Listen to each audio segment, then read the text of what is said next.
dynamo to the stage. This is a beautiful woman. She is a wife.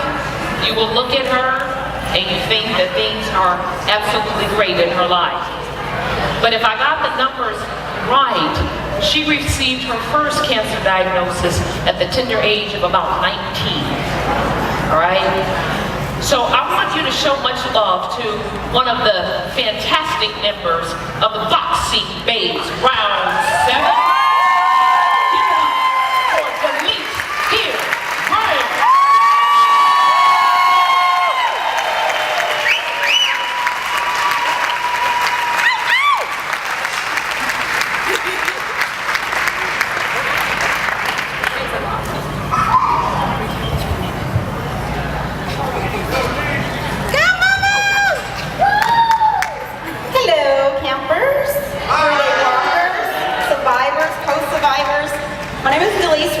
DeLese Hill Range. My dad would have a fit if I did it with the hill there, but DeLese Hill Range.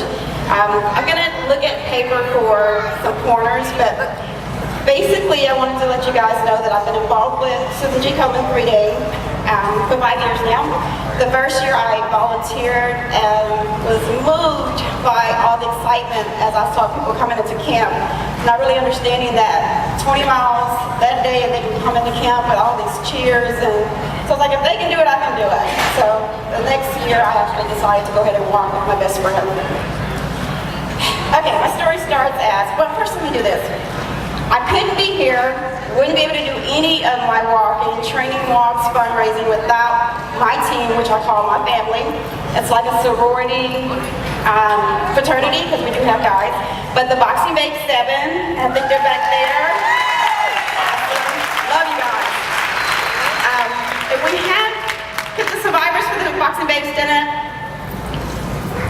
I think we have more than that. I think it's like 8 or 9, but that's my family. That's my sorority, my fraternity that keeps me going and basically tells me, get over yourself, it's not about you. Okay, to start with my story.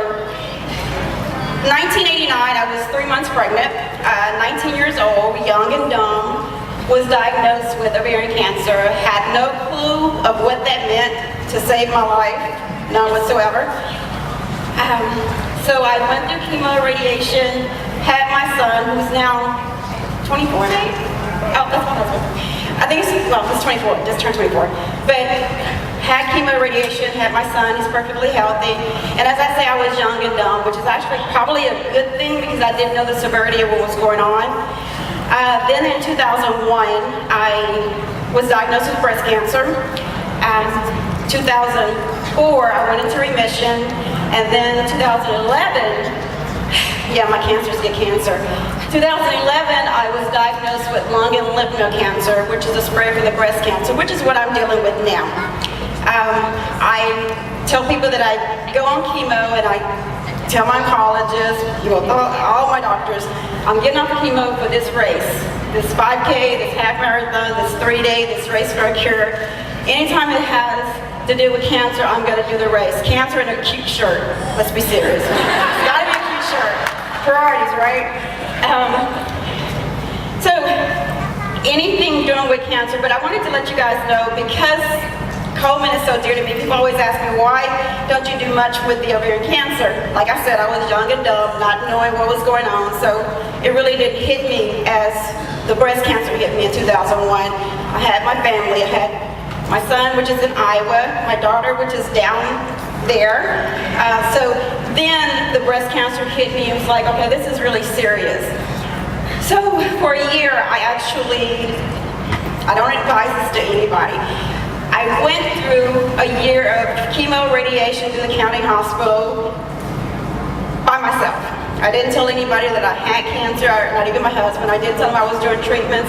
I would take myself to treatments until it got to the point to where I couldn't do it on my own. It's like, okay, I have to inform somebody, which is probably the best thing, not probably, it is the best thing I've ever did. So I don't advise anybody not to reach out and ask for help. I mean, do it in your own time, that's my little quote, do it in your own time, but you need to ask for help and be willing to accept the help. But during that year, not letting anybody know is when I ran into Komen. Because I was doing my treatments, diagnostics, everything was through a county hospital. And that county hospital actually got grants through Komen. So at that point, knowing what was going on, knowing how serious it was, knowing that I could actually lose my life, I got grassroots into Komen. And then when I found out that they were the ones that were actually had the grants to give so that I can have the treatments, I can have the medication, my heart went there.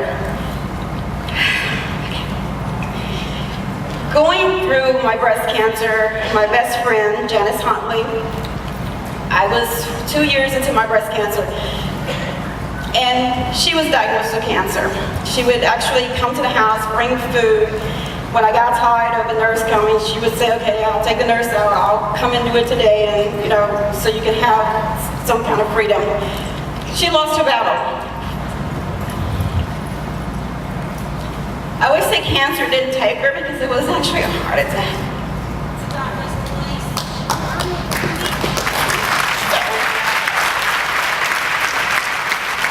But she lost her battle. And I've always said, I don't know if I've ever told anybody this was by her, not me, but God knows what he's doing, I guess. Well, I know he knows what he's doing. I have some questions when I get up there because he has to explain this to me. 2 cancers, 4 different, no, we have some talking to do, but he knows what he's doing. But I made a promise to her that I wouldn't stop, no matter what. I would do what I can while I can, and trying to find a cure for this. And I always say, oh God, I'm going way off of this, I'm so sorry. I always say that I don't like school enough to actually get a medical degree. There is no way I was going to go to school extra, but I can fundraise. I can fund research for the cure for somebody else to do their medical degree.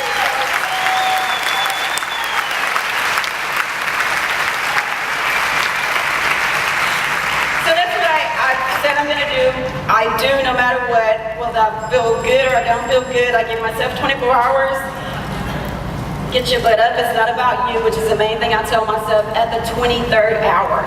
Okay, woe me is over, get up, somebody out there needs this treatment, and we need to find a cure. Because it aggressively, and survivors I know you know, and co-survivors I know you know, the aggressiveness of this cancer, we have to be even more aggressive in trying to find a cure.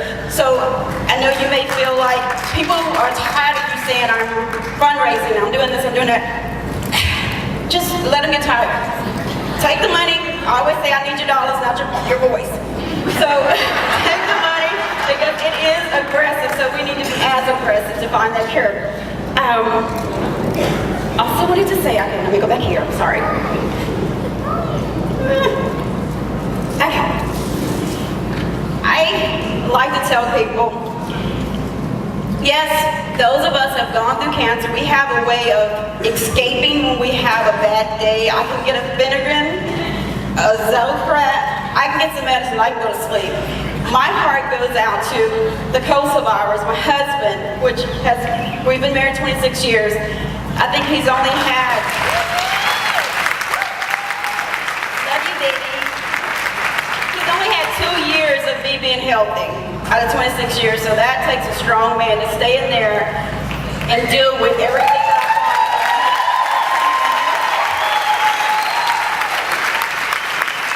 But my heart has always been co-survivors, because like I said, we can actually take something and go to sleep and escape for a couple of hours. They can't. They sit and they watch us and they see. They sit, watch, and worry. And I know with me personally, he would have times to be like, I think this is it. I may not make it to tomorrow. I mean, you have those moments. But my heart goes out to co-survivors. So all co-survivors in here, I commend you. Stay strong. Reach out for support. Don't be afraid to ask for help. And please don't be afraid to accept help. That was my issue. You need help? Yeah. You want some help? No. I mean, now how does that even sound? But get the help. Ask for it. Give it. Receive it. Embrace it. What else do we say? COVID. as I said, you get the dollars, you get the fundraising, you do what you do, and then we come out here and we do this. People always ask me, why do you want to go and basically I lose a toenail every year. Somebody said earlier, I haven't lost any toenails. I said, I'm not checking the Sunday morning, because I don't want to know until after the, okay, that one's gone. But people say, why are you going out there getting blisters, losing toenails? I don't believe without Coleman that first year and the support I've gotten throughout the years through Coleman, whether it's a 3-day or a Race for Cure, any Coleman event, without that support, I really, really don't believe I would be here. I call my team, my sorority, my sorority and fraternity, but you guys, every year, I look forward to seeing people, because people are like, well, you're an inspiration. It's not about me. You guys are the inspiration, because I know what we're going through when we're doing the walks. So this environment, I thank Coleman for putting on, because we need it as survivors and as co-survivors. It's like once a year you're able to go ahead and release with somebody out there that knows exactly what you're going through. People at work know what you're going through. They see that you've been sick. They see that you have infusions or you're taking medication oral. But this family here know what each of us are going through, whether it's you having cancer or your wife or husband having cancer. In this setting, which I look forward to, I call it, this is what I say, I can't dance and I'm black, but I don't have rhythm. Okay. I can't dance and I can't sing, but my thing is, I'm going to the ship. I'm going to the ship, because to me, this night, this weekend is a ship. The Super Bowl for me is going to be when that last walk after that. Soon I will go to the Super Bowl, and then I'll find another cause. Point blank. That's all I have.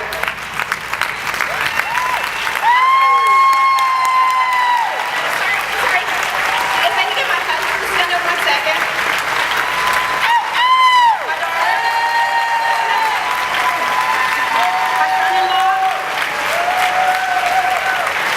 And I have 3 precious grandbabies that 7 years ago, and after each year, I never know, and I'm realistic. I will tell you, I'm not giving up, but I'm realistic. It may happen. I am realistic. I'm realistic. But without this group here, my best friend, Monica Thrasher, Greg Thrasher, I wouldn't be what I am. They're the one that keep me grounded. They're the one that kicks my butt when I want to be like, oh, I got cancer. She's always, Monica, don't use the cancer card, because I'll use it. But I love you guys. I love my 3-day family. I love my Coleman family. Ask for help, and get the dollars.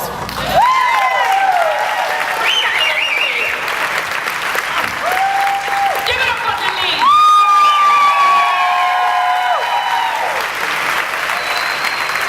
Husband, daughter, son-in-law, and grandbabies. You are blessed. And you said, I need your dollars and I don't need your voice.